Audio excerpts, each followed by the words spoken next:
네, 잘 지내셨죠? 네, 알겠습니다. 이제 본격적으로 좀 말씀을 나누려고 하는데요. 여러분 혹시 바벨탑 이야기 혹시 아시나요? 혹시 처음 들어보는 사람?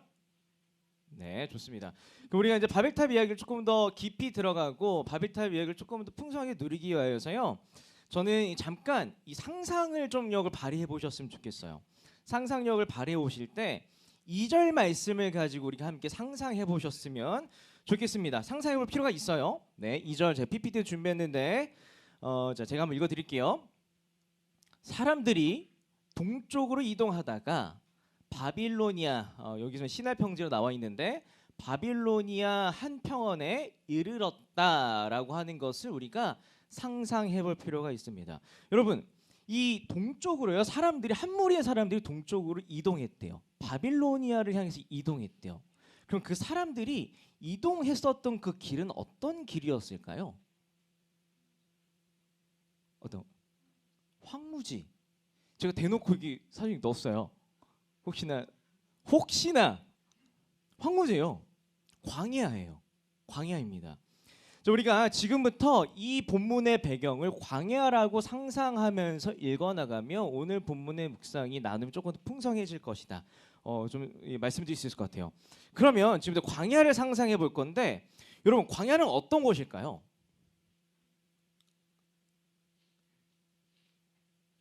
자, 그래, 맞아, 우리 대한민국이나 저런 광야를 가본 적이 없으실 수 있으니까 맞아, 제가 네, 참 좋습니다. 광야는요, 낮에는 더운 곳이에요.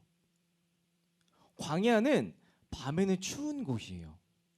광야는요, 정말 야생 동물들이 우글거려서 언제 어느 모습으로 위협을 당해도 무방한 곳이에요.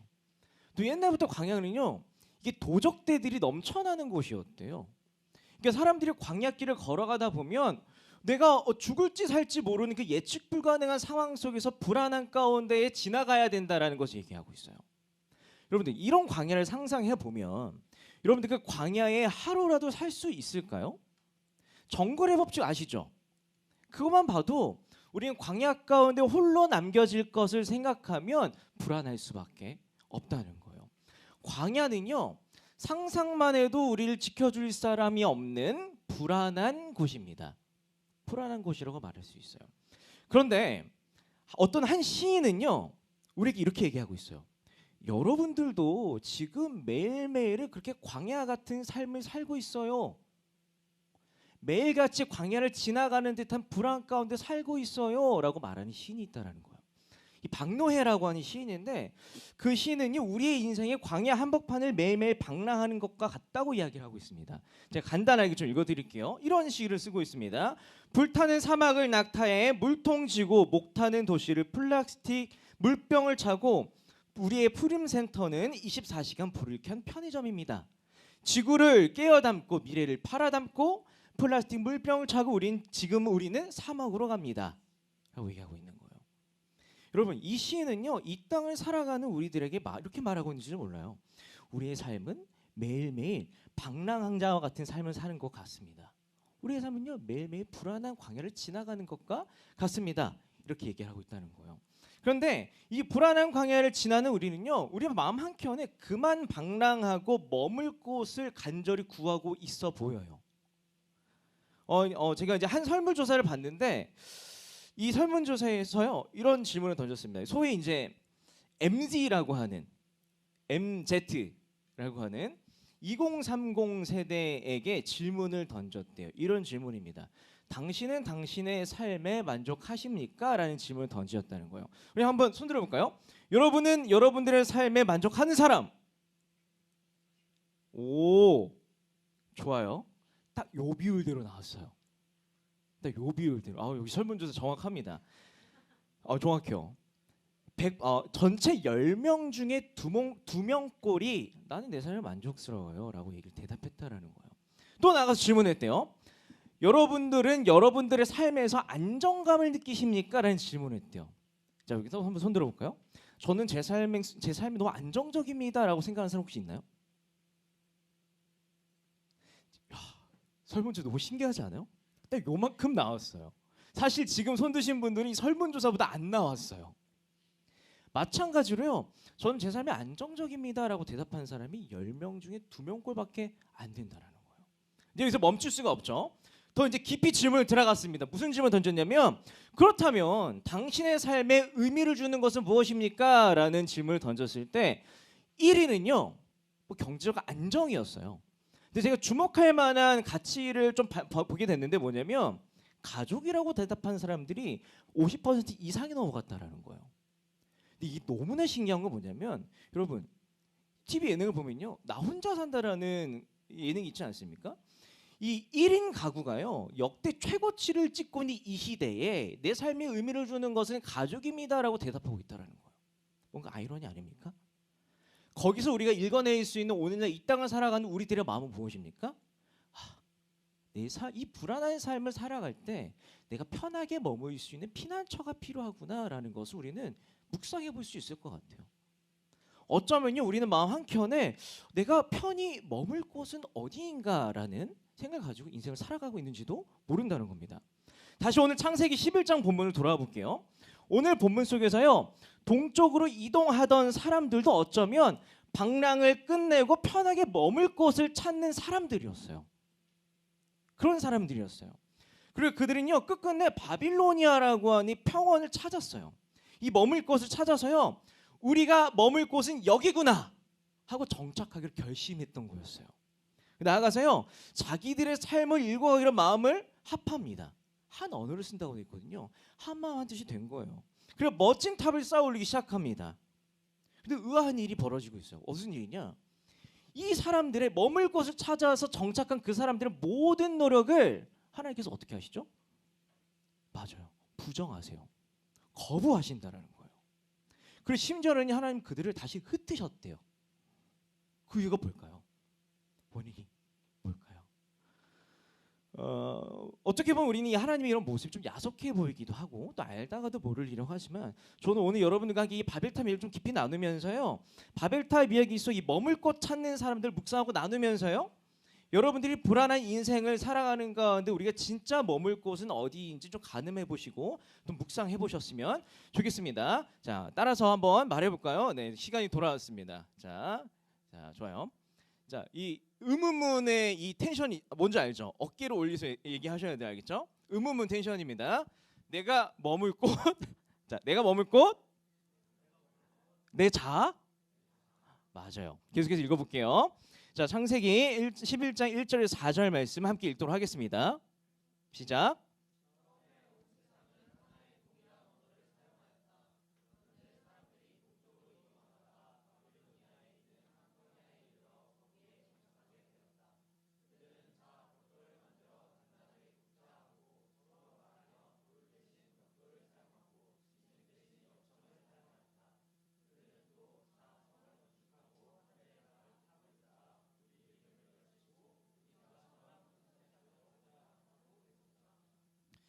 우리가 이제 이 새촌교회를 함께 세워가면서요 우리가 흔하게 하는 말들이 있어요. 뭐냐면 이런 말이에요.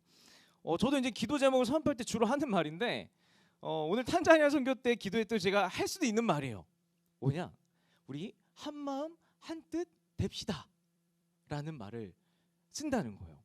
나아가서요 이 사람들이 하나의 언어를 사용하고 있기까지도 말하고 있어요. 이렇게 보면요 우리가 이 바벨탑 이야기 속에 드러나는 이 사람들의 모습은요 그렇게 크게 문제가 없어 보여요. 오히려 우리가 지향하고 있는 그 목적을 너무나 잘 나가고 있는 사람처럼 보입니다. 근데 중요한 건 바벨탑 이야기는 거의 문제 제기를 하고 있어요. 너희 진짜 한마한테 제대로 된 게 맞냐고 물어보고 있는 거예요.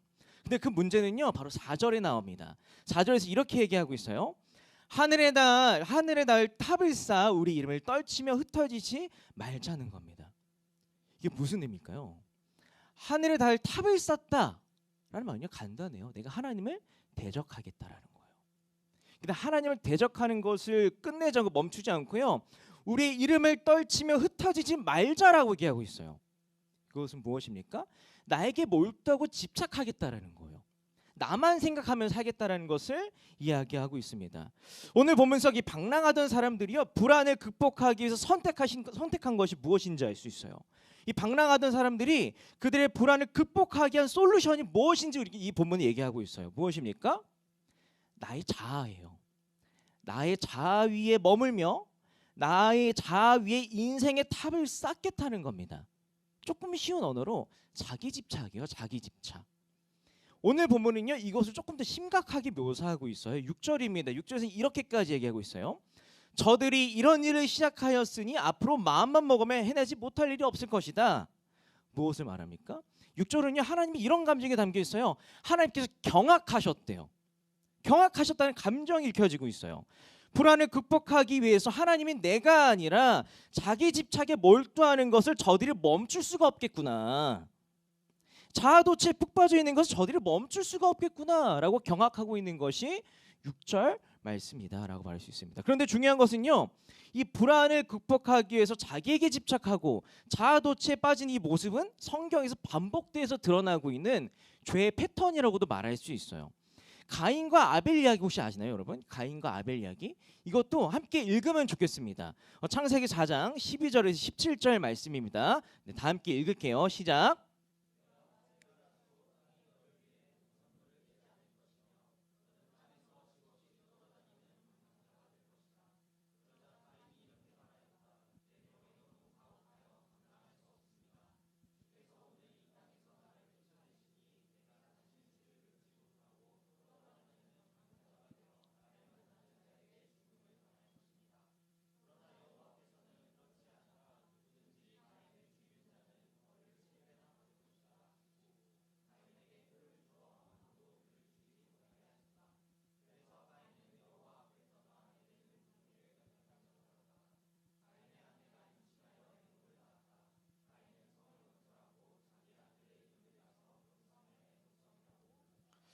가인이라고 하는 사람은요, 동생인 아벨을 질투해서 죽였어요. 그런 가인을 향해서 하나님은 말씀하셨습니다. 너 평생 방랑자의 삶을 살게 될 거야 라는 이야기를 합니다. 가인은요, 자기가 방랑자의 삶을 살게 될 것을 상상해 보니까 너무 불안했던 것 같아요. 너무 불안해서 하나님께 반문합니다. 하나님, 저 너무 두려워서 견딜 수가 없어요. 이 광야를 제가 언제 이렇게 불안해 죽겠니? 광야를 어떻게 살아갔으면 좋겠습니까? 심지어 이 광야를 지나가다가 누가 저를 죽여도 모르겠습니다. 저 죽을까 봐 너무 두렵습니다 라는 얘기를 가인이 하고 있는 거예요. 근데 그런 가인을 향해서 하나님은 말씀하십니다. 가인아, 너가 아무리 죄인임에도 불구하고 난 너에게 은혜를 베풀겠다. 너희가 광야를 지나가는 그 불안한 삶을 살아가는 그 모든 순간 가운데 너를 향해서 해를 가하는 자가 있으면 내가 그 자에게 해를 가하겠다 라고 안전을 약속하셨어요. 그럼 이제는요, 이 가인은 이 광야라고 하는 이 불안한 인생을 하나님과 동행하면서 살면 되는 거였습니다. 그러면 한번 생각해 볼까요? 이 본문을 가지고 가인은 하나님의 말씀처럼 방랑자의 삶을 살았습니까? 아니에요. 17절은 뭐라고 얘기했냐면 이렇게 얘기하고 있어요. 가인은 성을 건설했다. 그 성의 이름은 에녹 성이었다 라고 말하고 있어요. 가인은요, 하나님께서 안전을 약속하셨음에도 불구하고 하나님의 그 안전에 대한 약속을 불신했어요. 믿지 않았어요. 그리고 방랑자로 살기 거부했습니다. 그리고 불안을 스스로 극복하기 위해서 스스로 성을 쌓았어요. 가인 또한요, 불안을 스스로 극복하기 위해서 자기 자신에게 집착하고 몰두하면서 성을 쌓기 시작한 겁니다. 자아도취의 삶을 살기로 했던 것이죠. 여러분, 이것이 하나님을 떠난 자가 선택할 수 있는 유일한 길이에요. 이것이 죄인된 사람들의 삶의 패턴이라는 거예요. 내가 의지할 것이 없으니, 하나님이 없으니 내가 믿을 것이란 건 나밖에 없겠구나. 나를 잃으면 다 이런 거겠구나 라는 생각 가지고 살아간다라는 거예요. 이렇게 자기에게 집착하는 인생은요, 근데 더 큰 문제를 불러일으키고 있어요. 바로 하나님과 약속을 깨뜨린다는 겁니다. 노아의 홍수 이후에 하나님은요, 노아와 그의 후손들에게 언약을 맺으셨어요. 약속을 맺으셨습니다. 창세기 9절 1절 말씀인데 제가 읽어드릴게요. 하나님이 노아와 그의 아들들을 축복하여서 이렇게 말씀하셨다. 너희는 자녀를 많이 낳고 번성하여 땅을 가득하게 채워라 라고 말씀하셨어요. 이것은 무엇을 말합니까? 내가 너희를 축복할 테니까 너희는 세상을 정말 잘 다스렸으면 좋겠어. 내가 너희를 정말 진심을 다해서 축복할 테니까 너희 세상 정말 잘 경영했으면 좋겠어 라는 얘기를 하고 있다는 겁니다. 세상을 잘 경영하는 것, 이게 무슨 의미라고 그랬죠? 제가 이 창조 이야기 때도 나눴어요. 세상을 경영하다라는 것이 뭘까요? 자, 여러분들 이게 알고 있어요. 여러분들 알고 있는데 교만하지 않기 위해서 이런 바벨탑 쌓지 않기 위해서 이렇게 하시는 거잖아요. 전 알고 있습니다. 세상을 경영하다라는 건요, 창조에서 말한 것처럼 이런 얘기를 하고 있어요. 내가 너의 소중함을 진짜 제대로 봐줄게. 내가 너의 소중함을 진짜 제대로 보고 너의 존귀함을 위해서 내가 섬길게. 이것이 바로 세상을 경영하다라고 하는 것의 의미라고 말할 수 있습니다. 그런데요, 중요한 건 상대방을 아름답게 가꾸며 살기로 하나님과 약속을 했는데 가인과 다시 그러니까 바벨탑을 쌓은 사람들, 가인은 무엇을 선택합니까? 하나님 없이 살아가는 것에 대한 불안함을 견디지 못하고 패닉 상태에 빠져버려서요, 나를 지켜야 해, 나를 보호해야 돼, 나의 가치를 떨어뜨릴 수 없어, 이거 하나에 집착하면서 하나님의 약속을 어기며 산다라는 거예요. 이것이 바로 바벨탑을 쌓고 살아가는 사람들의 너무나 큰 문제라는 겁니다. 그래서 더 큰 문제는요, 나의 불안을 해소하기 위해서 자기에게 집착하고 자기에 빠져가 살아가는 이 사람들의 삶이 지금도 계속되고 있대요. 여러분, 어쩌면 우리는요, 자기에게 흠뻑 빠져 살아가는 시대에 살고 있는지도 몰라요. 이런 삶을 대표할 수 있는 한 사람이 있습니다. 독재자로 유명한 히틀러라고 하는 사람이에요. 사람들이나 이 전문가들은요, 히틀러가 가지고 있는 리더십을 평가할 때 그의 리더십 그 가장 밑바탕에 자기 중심성과 자아도취가 자리 잡고 있다고 이야기하고 있습니다. 히틀러는요, 자신의 능력을 지나치게 믿는 경향이 있었대요. 스스로를 항상 옳다고 생각했고 스스로가 항상 정의롭다고 생각하고 살았답니다. 이러한 히틀러의 모습은 히틀러가 살아생전에 했던 말에서 고스란히 드러나요. 무슨 말을 했냐면 독일의 운명은 나에게 달려 있다. 나만이 독일의 운명을 결정할 수 있다. 라는 생각을 살았다는 겁니다. 제가 만약에 이 설교자의 설교 강단에 와서요, 이런 말을 한다고 생각해 보세요. 이 세청의 운명은 김성림 전도사에게 달려 있습니다. 세청의 운명은 이 김성림 전도사의 선택에 달려 있습니다. 여러분 믿습니까?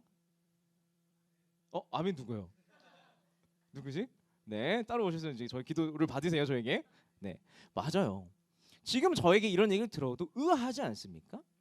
근데 히틀러는요, 이런 말을 했다라는 거예요. 이런 생각 가지고 살았다라는 거예요. 근데 중요한 건 이런 히틀러의 생각이 독일을 다스리고 있는, 통치하고 있는 그의 정책에서도요, 고스란히 드러나요. 히틀러라고 하는 사람이 이 독일 땅 가운데에 바벨탑을 쌓듯이 쌓던 것이 있었습니다. 뭘까요? 게토라고 하는 거예요. 게토. 어이 게토. 이게 뭐냐면 히틀러는요, 나의 게르만 민족, 독일 민족이 우월하다는 걸 너무 증명하고 이것을 관철시키고 싶었던 사람이었어요. 근데 나랑 같이 살고 있는 사람 중에 유대인들이 있는 거예요. 그래서 유대인들과 자신을 구별하고 차별하기 위해서 그들을 가두고 혹은 그들과 나를 분리하기 위한 성을 쌓은 것이 게토라는 거예요. 이런 자아도취적 사고관이 히틀러의 삶과 정책에 담겨 있었다는 것을 볼 수 있습니다. 독일 민족만이 정말 우월한 민족이라는 자아도취적 선포를 하며 살았던 거죠. 근데 중요한 것은 히틀러가 이 자기에게 집착하면서 살아가는 사람들의 결말도 보여주고 있다라는 거예요. 그토록 강력해 보였고 유럽을 하나로 통일시킬 것처럼 보였던 이 독일이요, 계속 지기 시작합니다. 패전하기 시작합니다. 히틀러는요, 이런 자신의 이 실패를 견디지 못했던 거예요. 견디지 못해서 그가 했던 선택이 뭘까요? 자살이에요. 스스로 죽음을 선택했던 겁니다. 믿을 것은 나밖에 없는데 나의 의지도 나의 노력도 어쩔 도리가 없구나 라고 스스로 자멸하기를 선택했다라는 것이죠. 여러분, 이런 이 히틀러의 이야기가요, 남 이야기일까요? 저는요, 영적인 차원에서 또 본질적인 차원에서요, 우리의 이야기라고 저는 생각을 해요. 종종 이 신앙에 대한 이야기를 나누거나 제가 이제 혹은 뭐 누군가 전도를 하거나 어떤 신학에 대한 얘기 나눌 때 저를 당혹스럽게 하는 사람들이 정말 많았어요. 근데 저를 당혹스럽게 했던 사람들 가운데 이런 말을 하는 사람들이 있습니다. 어떤 말이냐면, 저는요, 인생을 살 때 저를 믿어요. 당신이 기독교군요. 저는 내가 종교예요 라고 말하는 사람들이 생각보다 꽤 많다는 거예요. 정말 많다는 거예요. 근데 저는요, 나를 믿고 살아갑니다 라고 말하는 사람들이 이야기를 들으면 당혹스럽습니다. 너무 당혹스러워요. 왜냐하면 나를 믿고 살아가기에는 내가 너무 약하기 때문이에요. 내가 너무 약하기 때문이에요. 나를 믿고 살기에는요, 나의 감정이 너무 예측 불가능해요. 나를 믿고 살기에는요, 나의 직장 상황이 너무나 예측 불가능해요. 나를 믿고 살아가기에는요, 이 세상과 사회가 예측 불가능합니다. 여러분, 이거를요, 코로나 이제 전후로 해서요, 전문가들이 이렇게 얘기하고 있어요. 코로나 전후에 전문가들이 모여가지고 이 사회를, 이 시대를 진단하기 시작합니다. 근데 진단하다가 포기해 버려요. 왜요? 예측 불가능하기 때문이에요. 포기한 끝에 이 전문가들이 이 시대를 두고 이렇게 얘기하는데 뭐라고 했냐면 초불확실성의 시대라고 얘기해요. 그냥 불확실한 것도 아니고 초불확실성의 시대라고 얘기하는 것이 이 시대 전문가들이 이 세상을 향한 진단이라는 거예요. 여러분, 코로나가 올 줄 누가 알았느냐는 거예요. 이 테러가 어디서 터질지 누가 아느냐는 거예요. 이 사고가 언제 어디서 어떻게 벌어질지 누가 아느냐는 거예요. 이 초불확실성의 시대에서 나를 믿는 것만큼 불안한 것이 또 있을까요? 초불확실성의 시대에 대처할 능력이 없는, 어떻게 보면 실패할 것이 자명한 나만을 믿으면서 나만 바라보고 사니까 우리는요, 불안감이나 못난 기분이나 열등감이나 자기 혐오에서 벗어나기 어려운 것일지도 모릅니다. 그런 의미에서 우리는 나를 향한 집착에서 벗어날 필요가 있어요. 불안을 극복하기 위해서 나 자신에게 머물며 그 위에 바벨탑을 쌓으며 살 것이 아니라 우리가 진정으로 머물러야 할 단단한 토대를 찾아서 그것을 우리의 터전을 세워야 할 필요가 있다는 거예요. 그것을 위해서 우리가 가장 먼저 해야 할 것이 있는데 뭐냐면, 우리가 쌓아왔던 바벨탑, 나의 바벨탑을 쑥 훑어보시는 거예요. 그리고 쑥 훑어보고 그것을 허무는 것입니다. 여러분, 바벨탑은 무엇입니까? 여러분의 불안을 해소하기 위해서 선택하고 힘을 쓰고 시간과 물질을 들이고 있는 세상적인 방법이에요. 이것이 바벨탑입니다. 시청자 여러분, 여러분의 불안을 해소하기 위해서요, 무엇을 붙들고 여러분의 시간과 물질을 투자하고 계세요? 당신의 불안을 해소하기 위해서 무엇을 하고 계십니까? 이게 진지하게 대답할 필요가 있어요. 우리가 불안을 회피하기 위해서 내가 하고 있고 내가 붙들고 있는 그것이 바로 하나님과 여러분 사이에 선을 긋는 바벨탑일 수도 있어요. 한번 진지하게 스스로에게 물음을 던져보시기 바랍니다. 이제 계속해서 나가볼게요. 이번에는 한번 따라 해볼까요? 따라하겠습니다. 내가 머물 곳, 주 약속. 네, 이 세 글자 맞히려고 엄청 부단히 노력했습니다. 저는 시인이 네, 죄송합니다. 네, 11장 5절에서 9절 함께 읽도록 하겠습니다. 시작.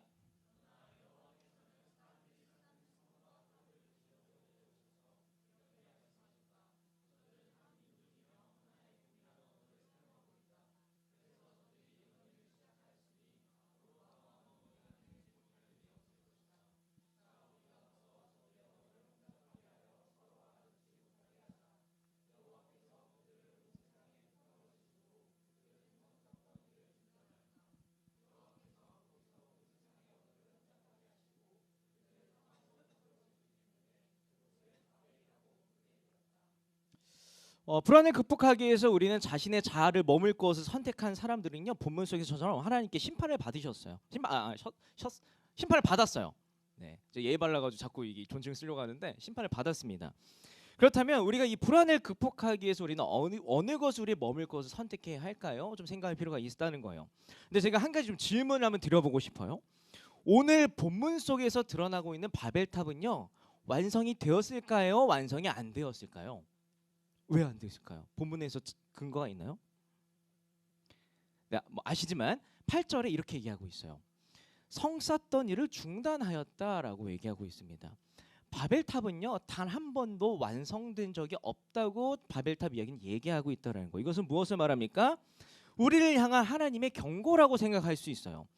너 자신만을 추구하는 삶은 결코 완성될 수 없다라고 하는 바벨탑 이야기, 하나님의 경고다라고 우리는 묵상할 수 있다는 겁니다. 제가 최근에 이제 서점가를 보면 이제 주로 이제 돌아봤습니다. 최근에 서점가를 봤는데 이 서점가를 돌아보다 보면요, 베스트셀러란이 있어요. 이걸 보면 요즘 사람들이 대충 어떤 생각을 하고 살아가는지를 좀 가늠해 볼 수 있습니다. 제가 얼마 전에 이제 이 어디더라? 이 수요에 있는 교보문고에 이 서점 사람을 기다리면서 들어가서 이제 베스트셀러를 봤는데 정말 의아했어요. 뭐냐면 정말 다른 저자들이 이 쇼펜하우어라고 하는 철학자의 이 해설을 쓰거나 이 사람의 평전을 쓰거나 이 사람을 자기계발서처럼 풀어서 쓰고 있더라고요. 근데 저는 이 쇼펜하우어라고 하는 사람들이 주목하고 있다는 것에 대해서 굉장히 의아했습니다. 왜냐하면 이 사람은 굉장히 비관적인 사람이에요. 이 사람은 애초에 그 사고 근저의 자체 어떤 생각이 있냐면 이런 생각 갖고 있어요. 너무 많이 올랐는데. 이런 생각. 이 세상은 고통과 불행으로 가득하다는 것을 인정해라. 우리가 생각하는 행복은 꿈에서나 가능하다라는 것을 토대로 자신의 생각을 전개해 나가는 사람이라는 거예요. 근데 오늘날 이 시대의 사람들이 이 행복이라는 것은 허망한 것이라고 말하는 쇼펜하우어에게 집중하고 있다는 것이 저는 굉장히 의아하더라고요.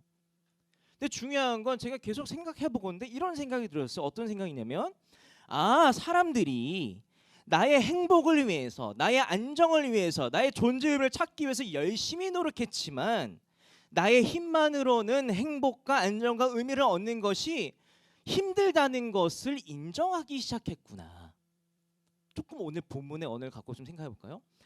이 시대 사람들이 정말 나의 행복과 안정과 의미를 위해서 바벨탑을 쌓으며 살았지만 이 내가 쌓던 이 바벨탑 쌓는 그 인생이 결코 완성될 수 없다라는 것을 어렴풋이 인정하기 시작했구나 라는 것을 베스트셀러 안에 있는 책들을 보면서 좀 느끼겠더라고요. 이것이 바로 바벨탑 이야기 어떻게 우리에게 주는 메시지라고 할 수 있습니다. 그런데 재미있는 것은 하나님의 말씀은 불안 극복을 위해서 바벨탑을 쌓았던 사람들과 정반대에 있었던 사람들을 말하기 시작해요. 불안을 스스로 극복하기보다 불안 속에서 하나님과 함께 살았던 사람들. 다시 한번 말씀드리고 너무 중요합니다. 불안을 스스로 극복하기보다 불안 속에서 하나님과 함께 살았던 사람들에 대한 이야기를 바벨탑 이야기 이후에 말하기 시작해요. 이것에 대해서 히브리서는 이렇게 조금 더 보충해서 이야기해주고 있습니다. 지금 얘기를 하면 이제 스포가 되는 거예요. 계속 이제 얘기하기 때문에 히브리서 11장 8절에서 10절만 읽을게요. 8절 10절만 여러분 함께 읽어주세요. 시작.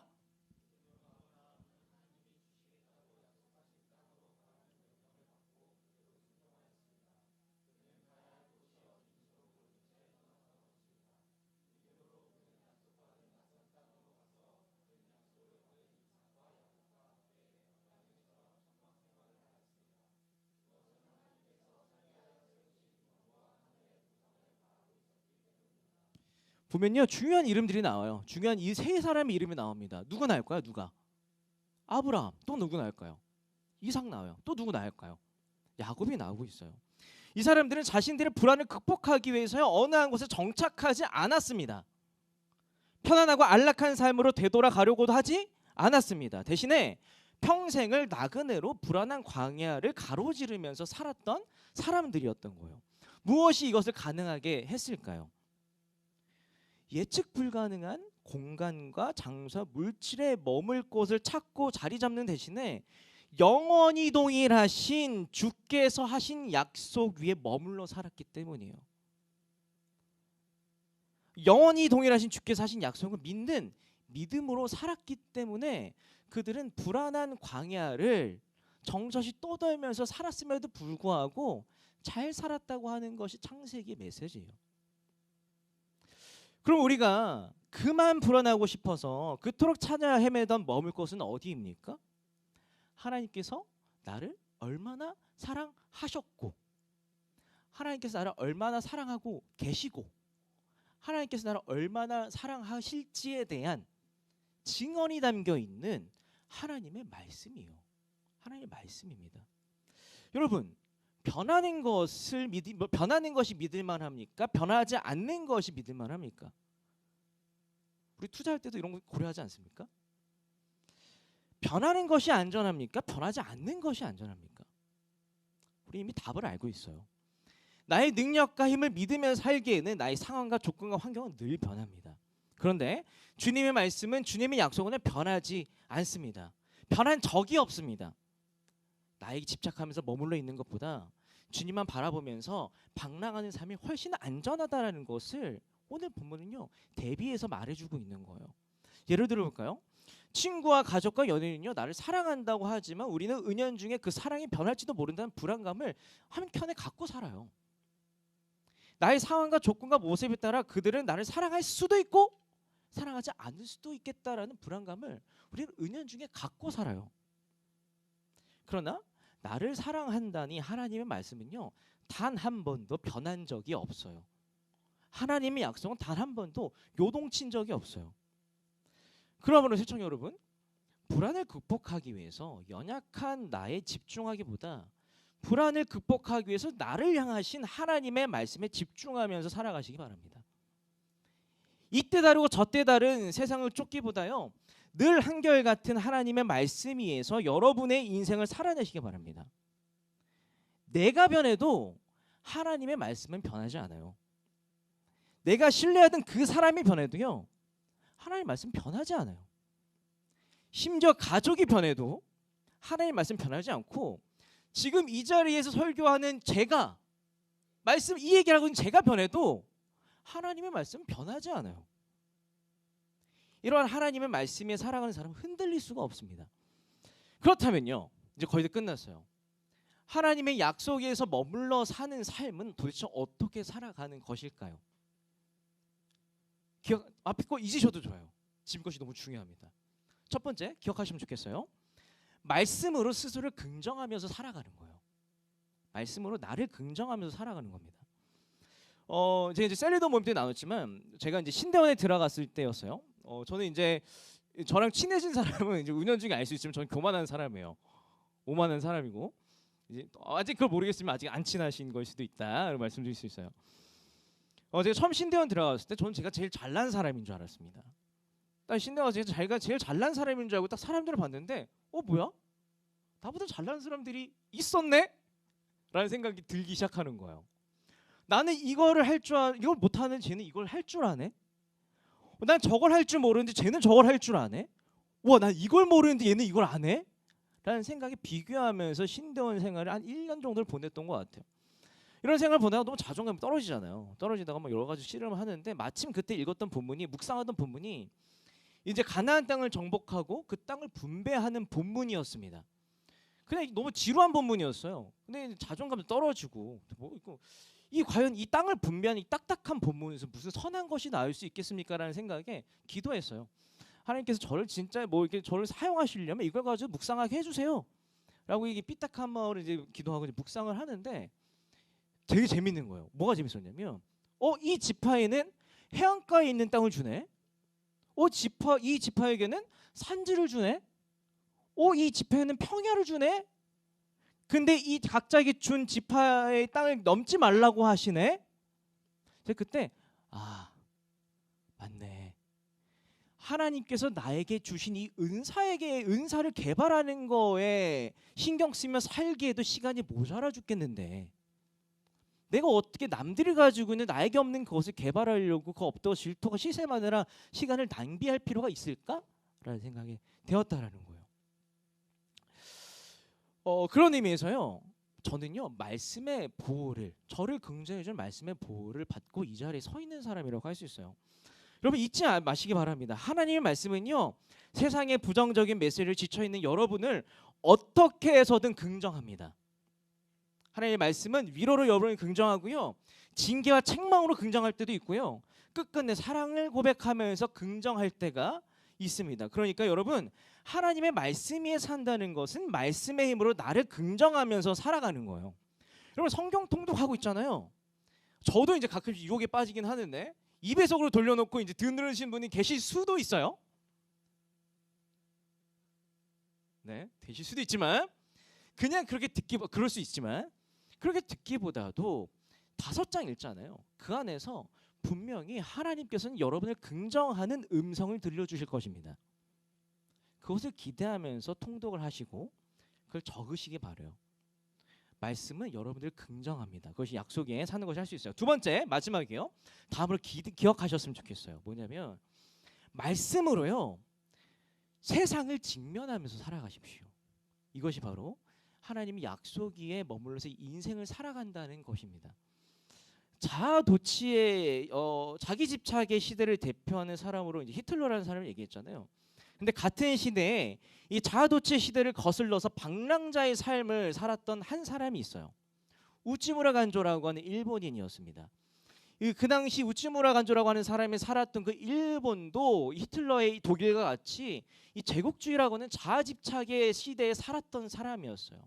그 당시 시대상을 얘기하자면 이런 생각을 하고 살았다는 거예요. 그 당시 사람들은 와, 천황이라고 하는 신이 우리를 지배하고 있으니 천황이라고 하는 그 신의 지배 아래 우리 일본 민족이 최고라는 것을 증명하면서 살아야겠다라는 생각을 가지고 전쟁을 일삼던 시대가 이 우찌무라 간조가 살았던 시대라고 할 수 있어요.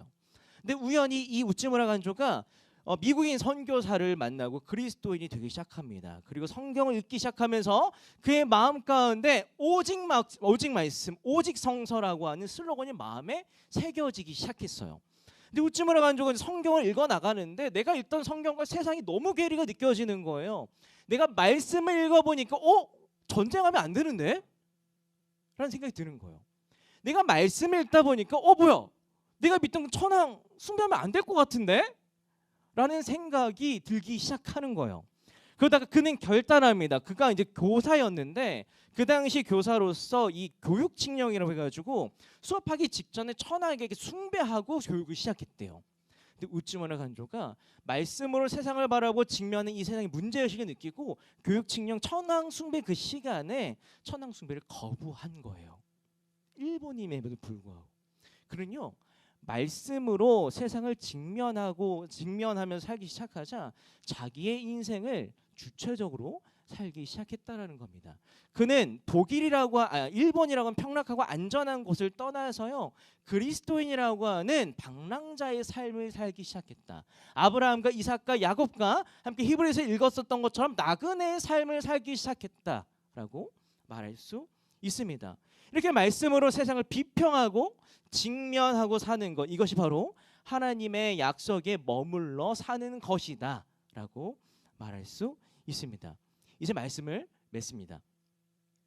세상은 우리가 불안한 광야를 건너고 있다고 말하고 있어요. 우리는 이 불안을 어떻게 해소합니까?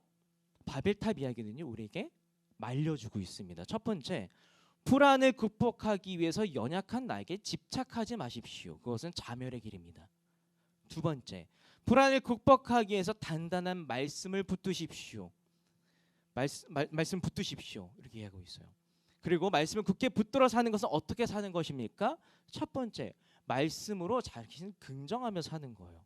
두 번째, 말씀으로 세상을 직면하면서 사는 것입니다. 사랑하는 시청자 여러분, 나는 한순간이에요. 나는 한순간입니다. 그렇지만 말씀은 영원합니다. 연약한 나라는 자아를 영원한 말씀에 단호히 굴복하면서 사시기 바랍니다. 영원한 하나님의 영원한 말씀에 머물러 사시기 바랍니다. 이렇게 살 때 우리는 불안 그 한가운데를 요동치지 않고 살아갈 수 있습니다.